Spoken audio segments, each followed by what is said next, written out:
বন্ধুসকল welcome back to my channel ShariaN Masud. আজি আপোনালোকক মই দেখুৱাবলৈ ওলাইছো টয়োটা গ্লেঞ্জা বি। তো আপোনালোকে জলদি আহি যাওক গ্লেঞ্জা চাবলৈ, মানে একদম টপ মডেল দেখুৱাম আপোনালোকক। তো দিস ইজ টয়োটা গ্লেঞ্জা, মানে একদম অদ্ভুত গাড়ী হয়, টয়োটাৰ গাড়ী হয়। তো এইখনৰ বিষয়ে আজি আপোনালোকক একদম মানে ফুল ডিটেইলছ ৰিভিউ দিবলৈ চেষ্টা কৰিম। প্লাস এইখনৰ প্ৰাইস কিমান, ডাউন পেমেন্ট কিমান, আৰু এক্সচেঞ্জ হয় না নাই একদম সব জনাম। তো আপোনালোকে চাই থাকক ভিডিওটো সম্পূৰ্ণ কৰি। ইয়াৰ যিটো ফ্ৰণ্টৰ ডিজাইন মানে স্পোৰ্টি লুকস দিছে, চাওক না একদম মানে স্পোৰ্টি ফেস লিফ্ট হয় গ্লেঞ্জা এখন বি ভেৰিয়েন্ট। চাওক ফ্ৰণ্টৰ পৰা আপোনালোকে অলপ দূৰৰ পৰা চাই লওক, বহুত ধুনীয়া একদম মানে স্পোৰ্টি ডিজাইন।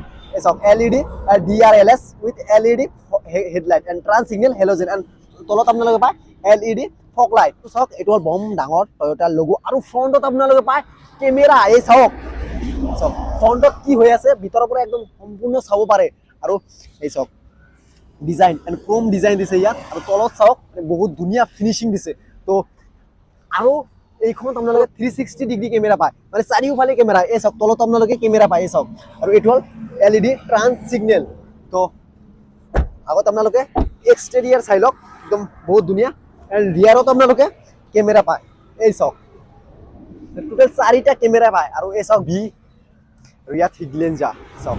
আৰু এইটো সাইডত আপোনালোকে কেমেৰা পায়, কেমেৰা এই চাওক আছে। গাড়ী সাইডত কি আছে, সন্মুখত কি আছে, ৰিয়াৰত কি আছে, ফ্ৰণ্টত কি আছে, একদম সব দেখুৱাব ভিতৰৰ পৰা। মানে এক্সিডেণ্ট হোৱাৰ চান্স বহুত কম, অলপো সৰু সুৰা দাগিও নালাগে, মানে এনেকুৱা ফিচাৰ্ছ দি দিছে।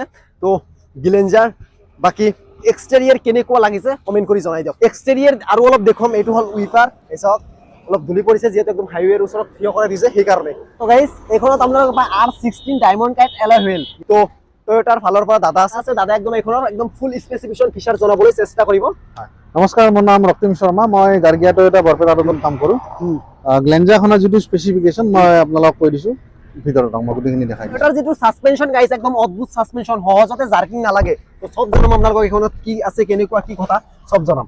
তো ফাৰ্ষ্ট অফ অল এইটো কি হয়, তো গাড়ী ষ্টাৰ্ট হৈ গ'ল। ও মাই গড, এইটো কিবা এটা ওলাই আহিল। আৰু এইটোক কয় হেড আপ ডিসপ্লে। তো একচুয়ালি কি হয়, ইয়াৰ মিটাৰ আমি যেতিয়া গাড়ীখন চলাওঁ, তো কিমান দৌৰি আছে গাড়ী, কিমান যিখিনি ইনফৰমেশ্যন ইয়াত আহে, তো আমি চলাই থাকিলে ইয়াত চালে হয়তো কেতিয়াবা আমাৰ এক্সিডেণ্টেলি কিবা হ'ব পাৰে। তো এই ডিসপ্লেখনত আমি তলমুৱা এনেকৈ নহমানে নহৈ পেলাই আমি এইখনত গোটেইখিনি ইনফৰমেশ্যন আমি চাব পাৰোঁ। এই চাওক গাইজ দেখা পাই আছে নহয় আপোনালোকে, এইটো গাড়ীখন যেতিয়া চলিব বা এই হ'ব, গোটেইখিনি তাত ইনফৰমেশ্যনখিনি, মিটাৰৰ ইনফৰমেশ্যন তাত গোটেইখিনি আহি যাব। ওকে, তো আপোনালোকে চালে। তো ফাৰ্ষ্ট অফ অল এইটো হ'ল 9 inch infotainment system with CarPlay, with voice command. Hi, what can I do for you? Oh my god, মানে কথা কয় দেখোন, টকিং কার বুলি আপোনালোকে কয়। এইটো ভইচ কমাণ্ড, ইয়াক যি কয় বা যি বিচাৰে ইয়াত ক'লে হ'ল, বা সি কৈ দিব। সাপোজ দৰ্জা খোলা আছে, কিবা খোলা আছে, গোটেইখিনি কৈ দিব। আপুনি সেইটো ইউজ কৰিব পাৰে ভইচ কমাণ্ড। সাপোজ আপোনাক কিবা এটা লগা হ'ল, ধৰক গান বজাব লাগে, মিডিয়া ইউজ কৰিব লাগে, হোৱাটএভাৰ, আপুনি ইয়াত পাই যাব। 2 নম্বৰ অপশ্যন হৈছে ইয়াৰ যিটো কেমেৰা হয়, আপুনি এইটো চাওক ভিউটো, ইয়াত যদি ভিউটো দেখাই দিয়ে, পুৰা 360 ডিগ্ৰী কেমেৰা হয়, সম্পূৰ্ণ দেখুৱাই ন পুৰা একদম। মাই গড, মানে গাড়ী চাৰিওফালে কি হৈ আছে সব দেখা পায়। মই অলপ আগত আপোনালোকক অলৰেডি ক'লো, এই চব এইটো পুৰা গাড়ীৰ ভিউটো হয়। আপুনি যেতিয়া ৰিভাৰ্ছ লগাব, বেকটো এইটো বেক চাইড, এইটো গাড়ীৰ বেলেগ চাইডটো গোটেই উইথ সেন্সৰ। চ' যি হিচাপত আপোনালোকে ইউজ কৰিব, মানে তেনেকৈ ইউজ কৰিব পাৰি। তো আৰু স্পেচিফিকেশ্যন এইখনৰ অটো এচিটো অটো। তো আপুনি এইটো কমাব পাৰে, মেনুৱেলি ইউজ কৰিব পাৰে, বা অটোটো ৰাখিব পাৰে আপোনাৰ ইচ্ছা। নেক্সট ইয়াৰ এইখন গ্লাছ অটো গ্লাছ। মানে কি হয়, সাপোজ পিছফালৰ পৰা যেতিয়া আপোনালোকক ডিপাৰ আপাৰ মাৰে পিছৰ গাড়ীয়ে, তো ৰিফ্লেক্ট হয়তো, তো ই বস্তুটো অন থাকে যদি ই এবজৰ্ভ কৰি ল'ব, তো আমাৰ ৰিফ্লেক্ট নহয় বস্তুটো। চ' আমাৰ কাৰণে ইমান এটা প্ৰব্লেম নহয়। প্লাছ ইয়াৰ ইণ্টেৰিয়ৰ যিটো কালাৰ, ব্লেক উইথ ডুৱেল টোন কালাৰ, এইটো কালাৰ আপুনি বেলেগত নাপাব। এইটোৰ কাৰণে বেছি লাক্সাৰিয়াছ টাইপ লাগে গাড়ীখন, লুকটো বহুত ধুনীয়া আহি যায়।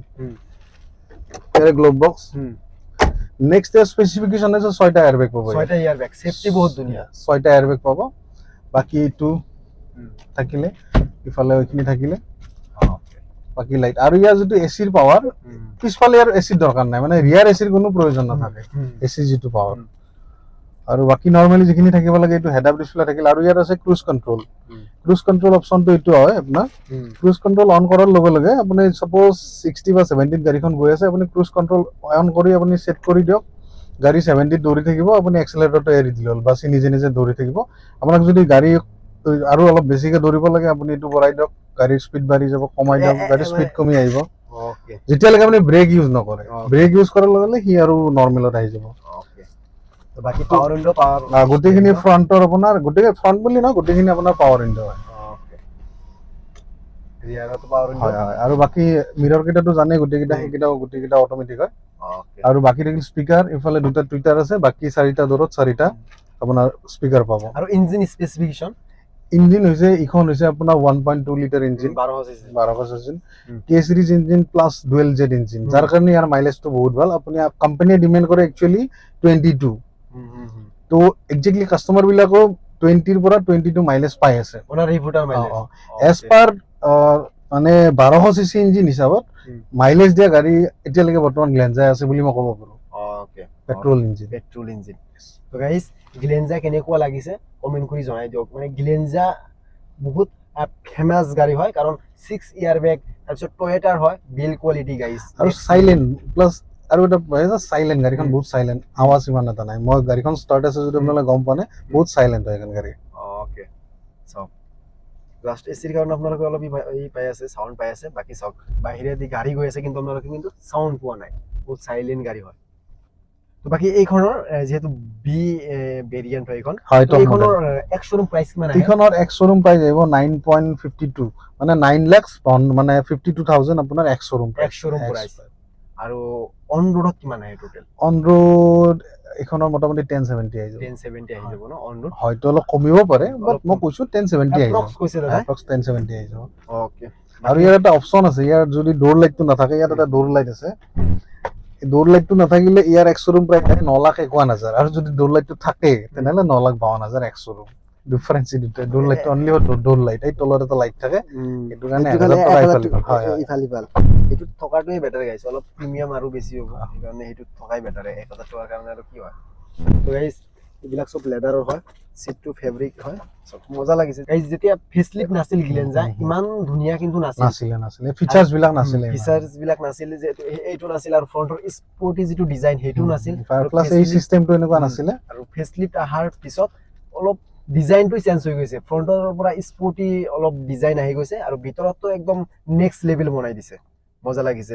এই চক চাৰ্জিং পোৰ্ট আছে, তাৰপিছত বটল হোল্ডাৰ কক, ইয়াতো বটল হোল্ডাৰ পায়, তাৰপিছত এইবিলাক সব মানে লেদাৰৰ হয়। আৰু টয়োটাৰ প্ৰত্যেকখন গাড়ীতে লেদাৰ থাকিবই, এইটো ফাইনাল শিওৰ। এতিয়া ইনোভা কক বা গ্লেঞ্জা কক বা হাইলেক্স কক, ফৰচুনাৰ কক, সবতে মানে লেদাৰ থাকিবই। লেদাৰৰ লগত মানে বহুত ধুনীয়া এটা সম্পৰ্ক টয়োটাৰ লগত।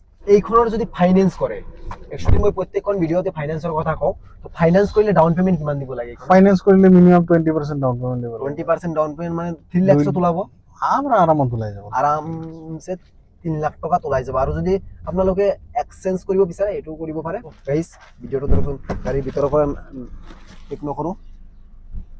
তো গাইস কেনেকুৱা লাগিছে গ্লেঞ্জাখন ফেসলিফ্ট হয়? তো যদি ভিডিওটো ভাল লাগিছে তেনে লাইক কমেন্ট শেয়াৰ সাবস্ক্ৰাইব কৰক। তো আজিৰ ভিডিও এইখিনিতে, আৰু ইয়াৰ পিছত বহুত ধুনীয়া ধুনীয়া ভিডিও আহি আছে আপোনালোকৰ কাৰণে।